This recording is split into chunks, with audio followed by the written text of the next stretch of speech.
Hello student, welcome to MGI. Myself Santosh Kumar Shekhar. I will teach you chemistry. Okay. So today we are going to start class 8 unit number 5 inside the atom. Inside the atom. So inside the atom. So generally all of you know very well about atom. What is atom? So before going to start this chapter, can you recall just some questions? What is meant by matter? So what is an atom? What is the smallest unit of matter? So first, what is meant by matter? What is meant by matter? What is matter? Matter क्या होता? सो matter म्हणजे काय? Matter कुणाला म्हणतो आपण? सो matter म्हणजे काय actual? हे सर्व गोष्टी आपण थोडं डिस्कशन करू इथं. मॅटर म्हणजे काय? Anything around us that occupy space and having mass. Anything around us that occupy space and having mass is called matter. मतलब एक ऐसी कौन सी भी एक ऐसी चीज जिसे अपन टच कर सकते हैं, स्मेल ले सकते हैं, टेस्ट कर सकते हैं, ऐसी चीज को अपन क्या बोलते हैं? मैटर. सो मैटर मीन्स, अब एग्जांपल अपन दिए anything around us that occupy space having mass. तो अपन डेली लाइफ में उसको देख सकते हैं और उसको फील भी कर सकते हैं. वैसे एग्जांपल क्या है? एग्जांपल मैटर क्या है? Salt, sugar, water, air, book, pen, ऐसे एक्सेट्रा बहुत सारे. Salt, sugar, water, air, book, pen, ये सारे क्या होते हैं? Matter. Matter means collection of particles. मतलब पार्टिकल्स से बने, मतलब नंबर ऑफ पार्टिकल का कलेक्शन क्या है? मैटर है. सो ये हो गया मैटर. तो नेक्स्ट मैटर के टाइप्स होते हैं. मतलब मैटर डिफरेंट स्टेट में अवेलेबल है, जैसे कि सॉलिड स्टेट में, लिक्विड स्टेट में, गैसेस स्टेट में. तो ये हो गए उनके मैटर के फिजिकल स्टेट्स. फिर बाद में अपन स्टडी करेंगे what is an atom. Atom means what. तो एटम के बारे में पूरा इंफॉर्मेशन दिए अपन अपने को स्टडी करना है यहाँ पे. What is an atom? The smallest indivisible and इंडेस्ट्रक्टिबल part of matter. मतलब एक ऐसा पार्ट, मैटर का एक ऐसा पार्ट कि उसको अपन सबसे छोटा, इंडिविजिबल मतलब उसको डिवाइड नहीं कर सकते, फर्दर डिवाइड नहीं कर सकते. इंडेस्ट्रक्टिबल मतलब डिस्ट्रॉय नहीं होता वो. इंडेस्ट्रक्टिबल का मीनिंग है do not able to destroy.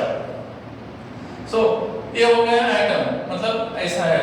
ये एक सपोज एग्जांपल के लिए ये पूरा का पूरा क्या है? मैटर है समझो. कौन सा भी एक मैटर. तो यहाँ से इसमें से एक स्मॉल पार्टिकल, मतलब ये वाला स्मॉल लेस्ट पार्टिकल, इसे अपन क्या बोलते हैं? Atom. Okay. So it is atom. Next, what is the smallest unit of matter? What is the smallest unit of matter? So smallest unit of matter, matter का एक small, यहाँ यहीं पे अपन डिस्कशन किए थे मैटर का smallest particle क्या बोले? Unit, atom. तो यहाँ पे आंसर क्या रहेगा? smallest unit of matter is atom. Sir कुछ नहीं रहेंगे यहाँ पे, एटम ही रहेंगे. ये हो गया एटम्स, राइट? ओके. तो नेक्स्ट पॉइंट है अभी.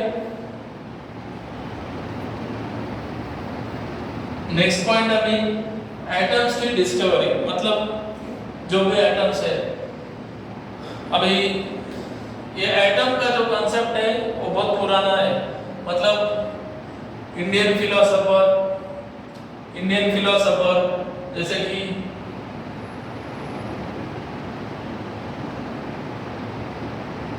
महर्षि कर्नाड ने बताया था कि एटम एक अणु और परमाणु,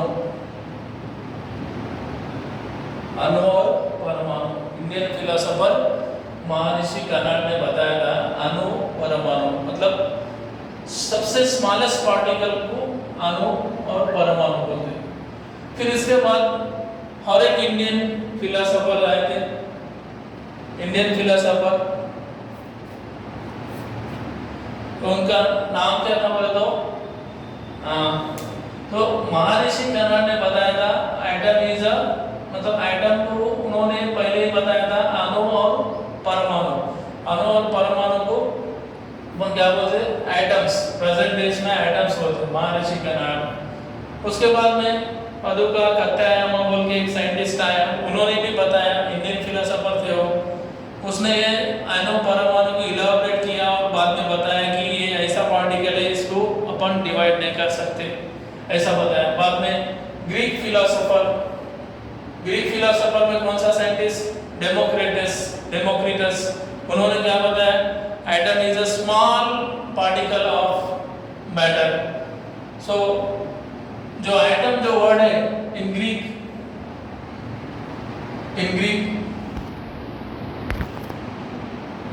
एटॉमस मीनिंग मतलब एटम जो the word of atom derived from atomos meaning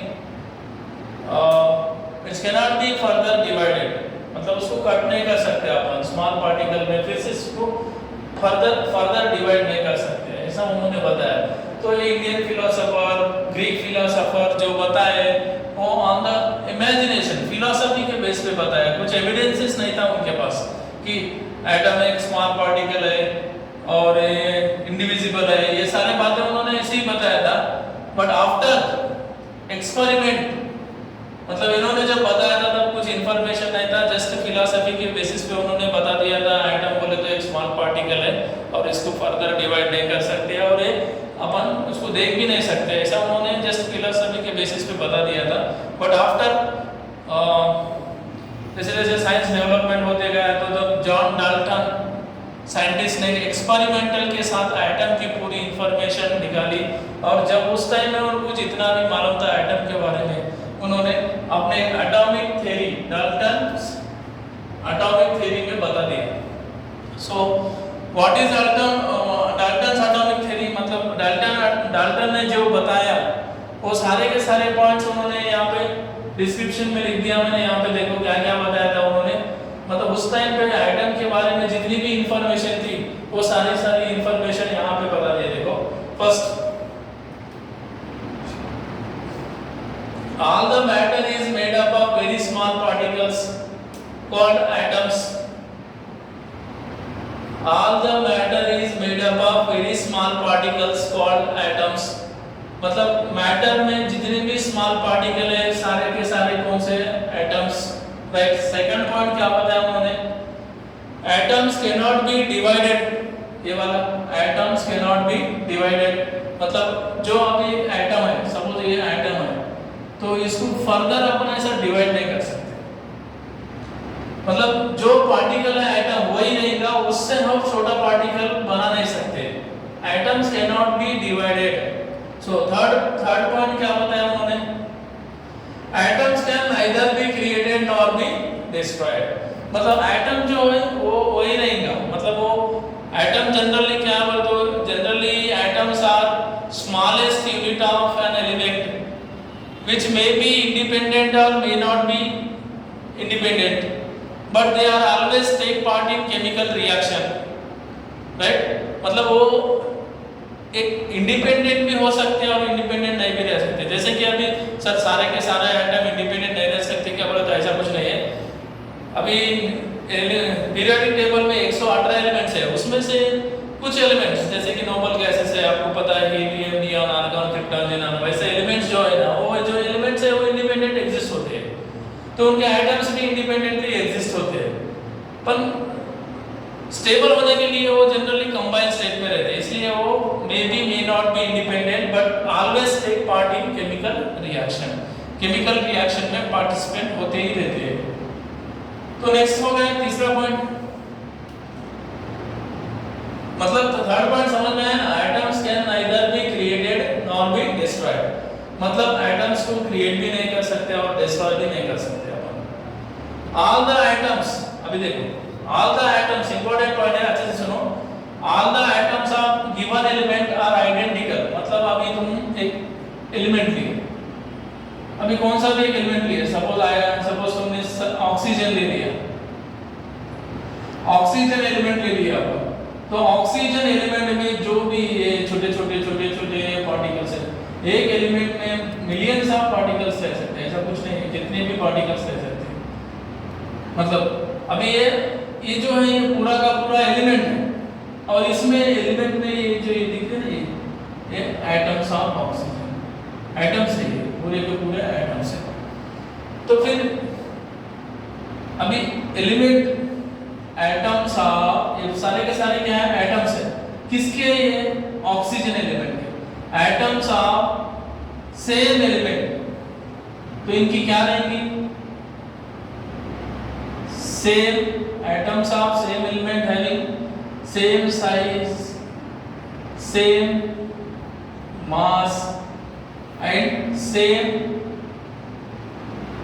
chemical property, मतलब इनकी सारे के सारे साइज सेम रहेगी, मास, मतलब एक दूसरे से आइडेंटिकल होगा। मतलब ये जो ऑक्सीजन एलिमेंट में जितने भी एटम्स हैं वो सारे के सारे कैसे रहेंगे, सेम रहेंगे, आइडेंटिकल रहेंगे, ये हो गया। फिफ्थ पॉइंट क्या है, atoms of different element differ in mass size. अभी तुम ए पॉइंट में ये ले लो, इसमें क्या करना, तुम दो एटम, दो एलिमेंट ले लो, अभी दो एटम ले लो, फॉर एग्जांपल आयरन ले लो और सल्फर ले लो, सल्फर, और यहाँ पे क्या लिए तुमने, आयरन। अभी ये आयरन के जो आइटम है और ये सल्फर के जो आइटम है वो दोनों सेम रहेंगे क्या, वो दोनों सेम रह सकते क्या, नहीं। तो मतलब आयरन के एटम्स और सल्फर के एटम्स कैसे रहेंगे, डिफरेंट रहेंगे, डिफरेंट। क्यों डिफरेंट है ये, क्यों बोले तो दोनों एलिमेंट्स अलग अलग है, तो उनके एटम्स भी अलग है और उनकी प्रॉपर्टी भी क्या रहेंगी, अलग अलग रहेंगी। ये सर ये हो गया इसका meaning, right. Next sixth point जो है, केमिकल कॉम्बिनेशन बिटवीन टू और more elements consist to join the together of atoms of chemical element to form the molecules of compound। मतलब जनरली कैसा है, ये कांसेप्ट थोड़ा सा हेवी है, तुमको हायर क्लासेस में समझ में आएगा, फिर भी एक बार देख लो कि केमिकल कॉम्बिनेशन बिटवीन टू और मोर एलिमेंट्स, मतलब केमिकल कॉम्बिनेशन ऑफ टू और मोर एलिमेंट्स, मतलब एलिमेंट जब कंबाइन होते तो क्या फॉर्म होता, कंपाउंड फॉर्म होता, और एलिमेंट्स के एटम्स कंबाइन होकर क्या फॉर्म होता, मॉलिक्यूल फॉर्म होता। The number and kind of atom in a given compound is fixed, मतलब कंपाउंड में जब एटम्स फॉर्म होके, मतलब छोटे छोटे, मतलब टू और दो एटम कंबाइन होके क्या फॉर्म होता, मॉलिक्यूल, मॉलिक्यूल कंबाइन होके क्या फॉर्म होता, कंपाउंड। ऐसा याद रखो, atoms chemically combine to form molecule और molecules chemically combine to form compound, मतलब डिफरेंट एलिमेंट्स के एटम्स कंबाइन होकर कंपाउंड फॉर्म होता, और सेम टाइप ऑफ एटम से और different types of atom two same और टू डिफरेंट एटम कंबाइन होकर मॉलिक्यूल फॉर्म हो सकते हैं। ये सारी चीजें अपन यहाँ पढ़ ली, ओके। तो ये रहेगा आज का बेसिक कांसेप्ट। मतलब आज तुम्हारा डाल्टन एटॉमिक थ्योरी हो गया, मतलब according to Dalton atom is the smallest particle of an matter, right? So atom cannot be divided, right? Next, atom can neither be created nor destroyed. All atoms of same element having same chemical, same physical properties. Atoms of different elements having different chemical properties, right? So ये सारा का सारा concept आज